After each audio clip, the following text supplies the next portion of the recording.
आदाब, मुंसिफ टीवी में आपका इस्तकबाल है। आप देख रहे हैं महाराष्ट्र न्यूज। पहले हेडलाइंस। महाराष्ट्र के वज़ीर आला देवेंद्र फडणवीस ने मुंबई में स्टार्टअप कॉन्क्लेव का किया इफ्तिताह। मरकजी वजीर जितेंद्र सिंह ने भी किया कॉन्क्लेव से खिताब।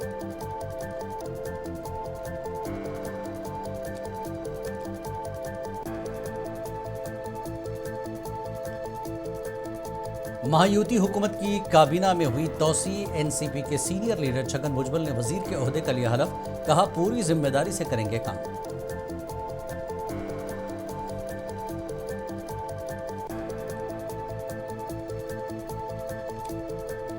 बल्दियाती चुनाव में बीजेपी को छोड़कर किसी भी पार्टी से कर सकते हैं इत्तेहाद। वंचित बहुजन अघाड़ी के सदर प्रकाश अंबेडकर का बयान।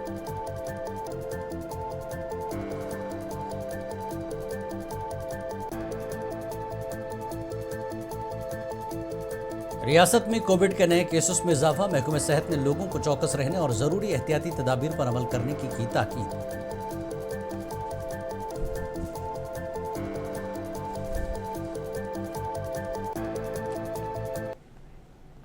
और खबरें तफसील से। समाज के मुख्तलिफ तबकों की रिहायशी ज़रूरियात को पूरा करने के मकसद से एक अहम इक़दाम में महाराष्ट्र की रियासती काबीना ने वज़ीर आला देवेंद्र फडणवीस की क़यादत में मेरा घर मेरा हक़ के नारे के साथ नई रियासती हाउसिंग पॉलिसी को मंजूरी दी है। इस पॉलिसी में 70,000 करोड़ रुपए की सरमायाकारी की जाएगी और इसमें कच्ची आबादियों की बहाली और दोबारा तरक्की का अहाता करने का एक जामे नुक्ते नज़र शामिल है। कम आमदनी वाले ग्रुप्स, बुजुर्ग शहरियों, ख़वातीन, सनती कारकुनों और तलबा को तरजीह दी जाएगी। ये काबीना के इजलास में लिए गए 8 अहम फैसलों में से एक था, जिसमें शहरी तरक्की, अदलिया, आबी वसाइल में अहम मंजूरी भी शामिल थी। टेक्नोलॉजी लाने का भी विचार इसमें किया हुआ है। ग्रामीण, शहरी सभी प्रकार के हाउसिंग की नीड्स को ध्यान में रखते हुए इस धोरण को, इस पॉलिसी को तैयार किया गया है। तो मैं ऐसा मानता हूं कि 2007 के बाद एक बहुत ही डायनामिक इस प्रकार की हाउसिंग पॉलिसी आज मंत्रिमंडल ने तैयार की है। महाराष्ट्र के वज़ीर आला देवेंद्र फडणवीस ने मुंबई में स्टार्टअप कॉन्क्लेव का इफ्तिताह किया। इस कॉन्क्लेव में मरकजी वजीर जितेंद्र सिंह ने बतौर मेहमान एजाज़ी शिरकत की। इस इवेंट का बुनियादी मकसद CSIR के जरिए तैयार करदा टेक्नोलॉजीज़ पर तबादला ख्याल करने के लिए एक प्लेटफॉर्म बनाना है। किस तरह स्टार्टअप इन इख्तियारात से फ़ायदा उठा सकते हैं, नीज़ इस मालूमात को वसी तर आवाम तक पहुँचाना है। जिस दिन प्रधानमंत्री मोदी जी ने लाल किले से आह्वान किया था stand up India, startup India, लगभग 2015-16 की बात है। इस देश में बहुत सारे लोगों को ये समझ में ही नहीं था कि स्टार्टअप है क्या। मुझे खुद बड़े सारे फोन आए शाम को, साहब ये स्टार्टअप करना कि स्टैंड अप करना, इसका मतलब क्या है। लेकिन अभी जैसे डॉक्टर सुनील ने बताया, डॉक्टर लेले ने भी बताया कि मात्र 350 से बढ़कर के आज हम 2.25 लाख पहुंच गए। इतने सारे यूनिकॉर्न हो गए, यानी उस दिन से, क्योंकि मोदी जी स्वयं हमारे लिए एक बहुत बड़े ब्रांड एम्बेसडर है। आज टेक्नोलॉजी ने और इनोवेशन ने ये संभावना तैयार की है कि हर चीज में हम लोग एक बिजनेस केस तैयार कर सकते हैं। आज टेक्नोलॉजी हमें ऐसे अवसर देती है कि हमारी सोच जहां तक जा सकती है, उस हर चीज को हम यथार्थ में ला सकते हैं। और मुझे ऐसा लगता है कि इसी क्षमता को इनोवेशन और स्टार्टअप इकोसिस्टम के माध्यम से हम लोग तैयार करने की कोशिश करते हैं। जब भी कोई हमें अवसर मिलता है और ये ध्यान में आता है कि हम इनोवेशन कर सकते हैं, तो केवल 3 चीजें ये बहुत महत्वपूर्ण है। अगर 3 चीजें हम उस इनोवेशन में देखें, एक, इज इट ब्रिंगिंग एफिशिएंसी, ये क्या एफिशिएंसी लाता है। Is it bringing ease of living, क्या ईज ऑफ लिविंग। महाराष्ट्र में महायुति हुकूमत की काबीना में तोसी हुई। काबीना तोसी को लेकर राजभवन में मुनक्किद एक तकरीब के दौरान एनसीपी अजीत ग्रुप के कद्दावर रहनुमा छगन भुजबल ने वजीर के ओहदे का हलफ लिया। तकरीब में महाराष्ट्र के वज़ीर आला देवेंद्र फडणवीस, नायब वज़ीर आला एकनाथ शिंदे और अजित पवार भी मौजूद रहे। छगन भुजबल को एनसीपी ग्रुप के कोटे से धनंजय मुंडे की जगह वजीर बनाया गया है। मुंडे ने मार्च 2025 में सेहत की वजूहात का हवाला देते हुए खुराक और सिविल सप्लाईज की वजारत से इस्तीफ़ा दिया था। वजीर के ओहदे का हलफ लेने के बाद छगन भुजबल ने मीडिया नुमाइंदों से बातचीत करते हुए कहा कि वो 1991 से वजीर के ओहदे पर फायज रहे हैं। वजारत दाखिला समेत कई महकमों की जिम्मेदारी संभाली है।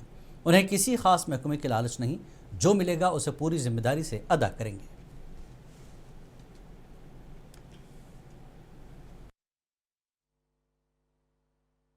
बस ठीक है। जो अंग्रेजी में कहते हैं ना, everything is well where the end well, तो ठीक है। जब उसका जो है आखिरी अगर खत्म होता है, अभी सब जो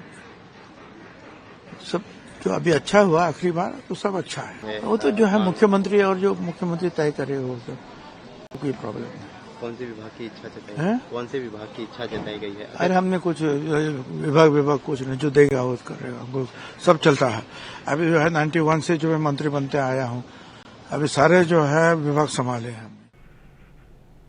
छगन भुजबल की काबीना में शमूलियत पर नायब वज़ीर आला एकनाथ शिंदे ने खुशी का इजहार करते हुए कहा कि भुजबल जी तजुर्बेकार रहनुमा हैं। वो पहले भी कई अहम महकमों की जिम्मेदारी अदा कर चुके हैं। उनके तजुर्बे से रियासती हुकूमत को मजबूती मिलेगी। एनसीपी लीडर सुनील तटकरे ने भी अपना रद्दमल जाहिर किया।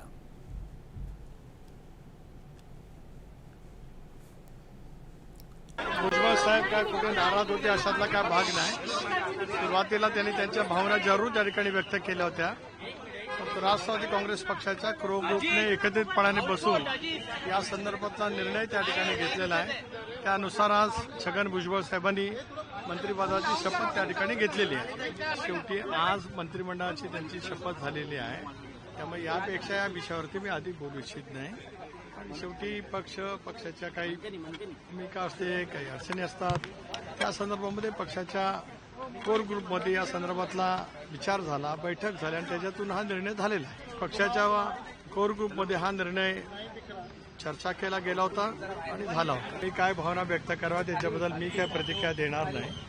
पक्ष म्हणून आमच्या समोर जे काय प्राधान्याने काही विषय असतात, त्या संदर्भातला विषय कोर ग्रुप म्हणून आम्ही त्या ठिकाणी। महाराष्ट्र के नायब वज़ीर आला एकनाथ शिंदे ने श्रीकांत शिंदे को ऑल पार्टी वफ्द की क़यादत का मौका मिलने को शिवसेना के लिए एजाज़ करार दिया। उन्होंने कहा कि पाकिस्तान के नापाक अज़ाइम से दुनिया को वाकिफ करवाया जाएगा।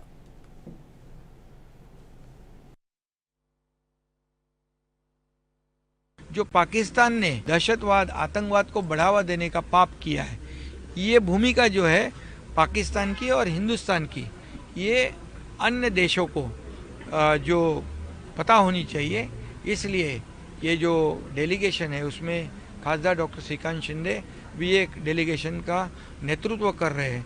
ये हमारे लिए, शिवसेना के लिए गौरव की बात है और ये देशभक्ति है, ये राष्ट्रभक्ति है और हमारे देश की जो भूमिका है वो अन्य देशों को समझाने का काम ये जो शिष्टमंडल में जाने वाले लोग करेंगे। और ये आदरणीय प्रधानमंत्री जी ने जो मौका दिया है, इसलिए मैं उनका भी अभिनंदन करता हूँ, उनको धन्यवाद। शिवसेना यूबीटी की रुकने पार्लियामेंट प्रियंका चतुर्वेदी का कहना है कि ये वक्त है कि पाकिस्तान के असल चेहरे को दुनिया के सामने बेनकाब किया जाए। उन्होंने कहा कि बहैसियत अपोजिशन हम हुकूमत से वक्त पड़ने पर सवाल ज़रूर करेंगे।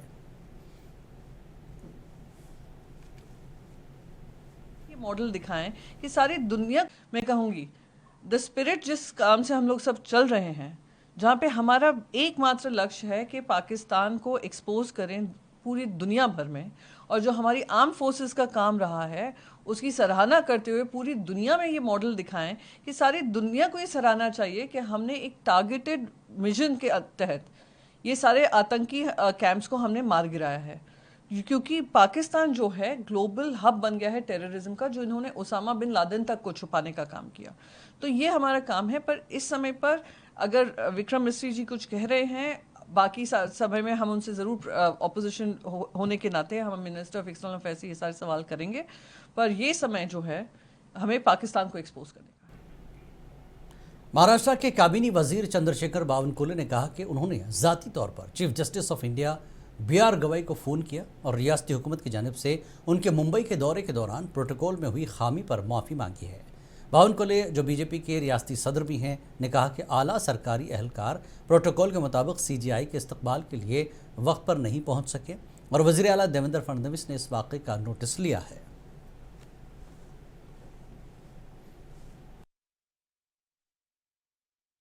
हमारे देश के सरन्यायाधीश महाराष्ट्र भूषण, अमरावती भूषण, नागपुर के भूषण है, उनके हमारे लिए सबके लिए एक आनंद का दिन है कि हमारे देश के सरन्यायाधीश न्यायमूर्ति भूषण गवई जी बने और वो जब महाराष्ट्र में आए तो थोड़ी गलत हुई। जो अधिकारी chief secretary DG Mumbai police commissioner जाना चाहिए, जो प्रोटोकॉल है उसको भी वहाँ पर जो वक्त पर पहुंचना चाहिए नहीं पहुंच पाया। माननीय सर न्यायाधीश जी ने उसकी नाराजगी भी व्यक्त की, लेकिन वो महाराष्ट्र के हैं, उन्होंने क्षमा कर दी। वंचित बहुजन अघाड़ी के कौमी सदर एडवोकेट प्रकाश अम्बेडकर ने अपने नांदेड़ दौरे के मौके पर रेस्ट हाउस में मुनक्किदा प्रेस कॉन्फ्रेंस में शिरकत की, जहां उन्होंने मुख्तलिफ मौज़ूआत पर अपने ख्यालात का इजहार किया। इलेक्शन कमीशन के हवाले से बात करते हुए उन्होंने कहा कि जिस तरह पार्लिमानी और असम्बली इंतखाबात में सियासी जमातों को इंतखाबी निशान दिए गए थे, आइंदा बल्दियाती इंतखाबात में भी उन्हीं निशानात को बरकरार रखा जाए। उन्होंने जोर देकर कहा कि इंतखाबी निशानों में किसी किस्म की तब्दीली से गुरेज किया जाना चाहिए ताकि सियासी जमातों और वोटरों के दरमियान उलझन न पैदा हो। इत्तेहाद के सवाल पर प्रकाश अम्बेडकर ने वाज़ेह किया कि बल्दियाती सतह पर दीगर सियासी जमातों के साथ साथ इख्तियार मकामी पार्टी और जिम्मेदारान को दिया गया है और वो अपनी ज़मीनी सूरत हाल के मुताबिक बीजेपी को छोड़कर किसी भी दीगर पार्टी से इत्तेहाद कर सकते हैं। एमआईएम के साथ इत्तेहाद के इम्कान से मुताल्लिक़ पूछे गए सवाल के जवाब में उन्होंने कहा कि माजी में हमारा एमआईएम के साथ इत्तेहाद हुआ था, लेकिन इस दौरान हमें धोखा दिया गया, इसीलिए इस बार उनके साथ इत्तेहाद के इम्कानात कम हैं। या स्थानिक स्वराज्याच्या निवडणुका आहेत हे बरोबर आहे। त्याच्यामुळे सिम्बॉल वाटप ही जी आहे ही त्या नगरपालिकेला, महानगरपालिकेला, नगर रचनेला आणि जिल्हा परिषदेमध्ये जिल्ह्यातल्या अधिकाऱ्यांना देण्यात आलेला आहे। त्याची फेर तपासणी करण्याची गरज आहे आणि ती फेर तपासणी करून जे इलेक्शन म्हणजे दिल्लीच्या सेंट्रल इलेक्शन कमिशनकडे रजिस्टर्ड आहेत त्या सर्वांना जे सेंट्रल इलेक्शन कमिशनने सिम्बॉल दिलेला आहे तोच सिम्बॉल त्या पक्षांना मिळाला। ते इलेक्शन 2 दिवसापूर्वी एक बातमी आली होती, राज्याला विनंती केलेली आहे की प्रभाग रचना, वॉर्ड रचना, जिल्हा परिषद मतदारसंघ आणि पंचायत समिती मतदारसंघ, जिल्हा परिषद पंचायत समिती आणि मुंबई महानगरपालिका या सिंगल रिप्रेझेंटेटिव्ह असल्यामुळे त्यांच्या रचनेसाठी राज्याकडे हा कारभार सोडण्यापेक्षा महाराष्ट्र इलेक्शन कमिशनने प्रत्येक जिल्ह्यामध्ये एक डिलिमिटेशन कमिटी स्थापन करावी आणि या डिलिमिटेशन कमिटीला प्रभागाचं नगरपालिकेतले येणाऱ्या, महानगरपालिकेमधले येणाऱ्या प्रभागाचं आणि जिल्हा परिषद पंचायत समिती यांच्या मतदारसंघाची रचना करण्याची जवाबदारी देण्यात। हिंदुस्तान समेत पूरे एशिया में कोविड-19 के नए केसेस में इजाफा देखने में आ रहा है। सेहत के हुक्काम लोगों को चौकस रहने और ज़रूरी एहतियाती तदाबीर पर अमल करने की ताकीद कर रहे हैं। महाराष्ट्र में एक हफ्ते के अंदर कोविड केसों में काफ़ी इजाफा देखा गया। मुल्क में कोविड के 257 फाल केस हैं। केरला 95 केसेस और एक मौत के साथ सर फहरिस्त है। इसके बाद महाराष्ट्र दूसरे नंबर पर है। रियासती वज़ीर सेहत प्रकाश आबतेकर ने कोविड पर कहा कि इस खबर से लोग परेशान हैं, लेकिन घबराने की ज़रूरत नहीं है। कोरोना अब नॉर्मल है और हमारी क़ुव्वत मुदाफ़त बढ़ गई है। KEM अस्पताल मुंबई में 2 मरीज़ों की मौत पर रियासती वज़ीर ने कहा कि दोनों की मौत की असल वजूहात का पता लगाया जा रहा है। कोरोना को लेकर भी आज मंत्रिमंडल की बैठक में चर्चा हुई है। मेडिकल एजुकेशन, हेल्थ डिपार्टमेंट दोनों की तरफ से भी वहां पर निवेदन किया गया है, लेकिन जो सिम्टम्स पहले थे वैसे सिम्टम्स अभी कोरोना के यहाँ पर नहीं है। डरने की इतनी कोई जरूरत नहीं है, लेकिन फिर भी इसके लिए हम लोगों ने थोड़ा सतर्क रहने की आवश्यकता जरूर है।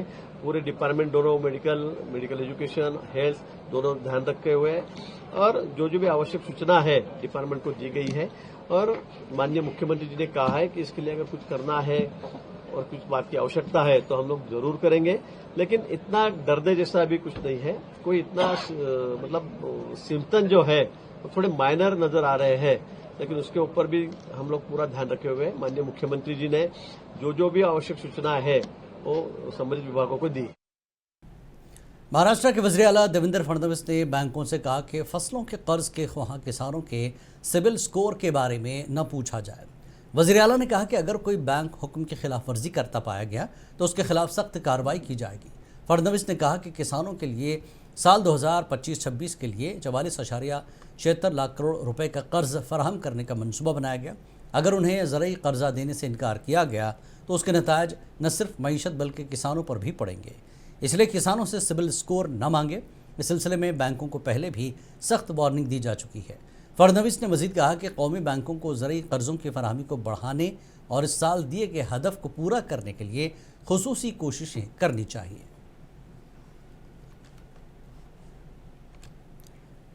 पालघर कलेक्टर के दफ्तर में बम की धमकी वाली ईमेल मौसूल होने के बाद हलचल मच गई। पूरा कलेक्टर ऑफिस खाली कर दिया गया। तमाम अफसरान और मुलाजिमीन को फौरी तौर पर इमारत से निकाल लिया गया। बम डिस्पोजल स्क्वाड और डॉग स्क्वाड ने कलेक्टर ऑफिस की तलाशी ली।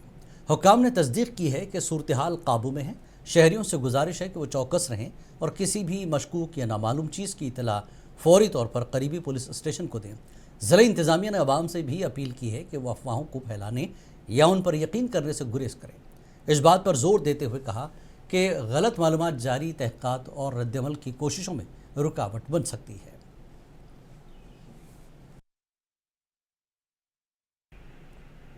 औरंगाबाद के पुलम्बरी ताल्लुका के मज़ाफ़ात में वाक़े वड़ोद बाज़ार का शुमार जानवरों के बड़े बाज़ारों में होता है। इस बाज़ार में रियासत के मुख्तलिफ़ इलाकों से जानवर खरीद फ़रोख्त के लिए लाए जाते हैं।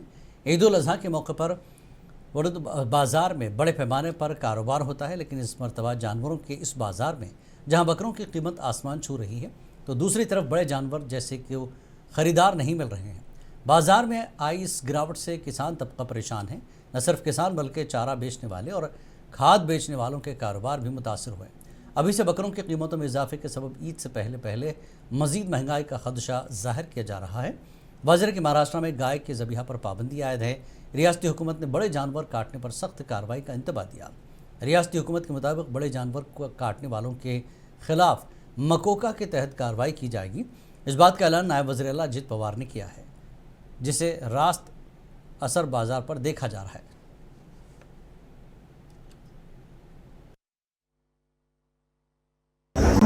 मी बैल खरेदीसाठी आलो होतो इथं बाजारामध्ये आणि बैलांची खूप महागाई झालेली आहे आता सध्या, कारण की पेरणी टाईम पण आलेला आहे आपला, त्यामुळे सध्या बैल महाग झालेले। काय वाटतं ते गव्हर्नमेंटने जे बंदी आणलेली त्याच्यामुळे हे भाव वाढले का? नाही त्याच्यामुळे नाही, पण आता शेतीची कामं आल्यामुळे शेतीच्या बैलाला चांगला भाव चालला ना। ये गावरान का बकरा है, हाँ आंडू बकरा है ये गावरान का। बकरीद के उस पर है क्या बकरे अच्छे? बकरीद के बकरे ये, हाँ। क्या किलो है, क्या भाव है? ये भाव के अभी तोल के नहीं बेचे भी आज तक, वैसा क्या भाव है? लेकिन फिर भी कीमत आएंगे उसकी 17, 16, 18। जलगांव के बकरे हैं, हम बता रहे 25,000, वो लोग मांग रहे 20,000 के, 21,000 के, 19,000 के। तुम्हारा बकरों का रेट कहाँ से शुरू कहाँ पे? हमारा बकरे का रेट है 32,000 तो 30,000 का मिसे। ना मंदा चालू है, बैलों को व्यापार नहीं आ रहे, शेतकारी ले रहे नहीं, माल बिक रहा नहीं, और पकड़ यकड़ चालू है। ये जो गवर्नमेंट ने पाबंदी लगाई ना तो बिक नहीं रही। बोला दुधाला भाव नाही आहे, चारा पाणी पुरत नाही करायला, खिलाई जास्त महाग झालेली, त्या हिशोबानं एकाला आणलेले। काय भाव भेटते का? मग नाही भाव भेटत नाही, त्याच्यामुळेच उभे आहेत। गव्हर्नमेंटने जी बंदी आणली त्याच्याबद्दल आपला काय मत आहे? त्याच्याबद्दल काय ते सगळेच लोक काही करू शकत नाही, त्याला आपण काय करू। महाराष्ट्र न्यूज़ में फिलहाल इतना ही। आदाब।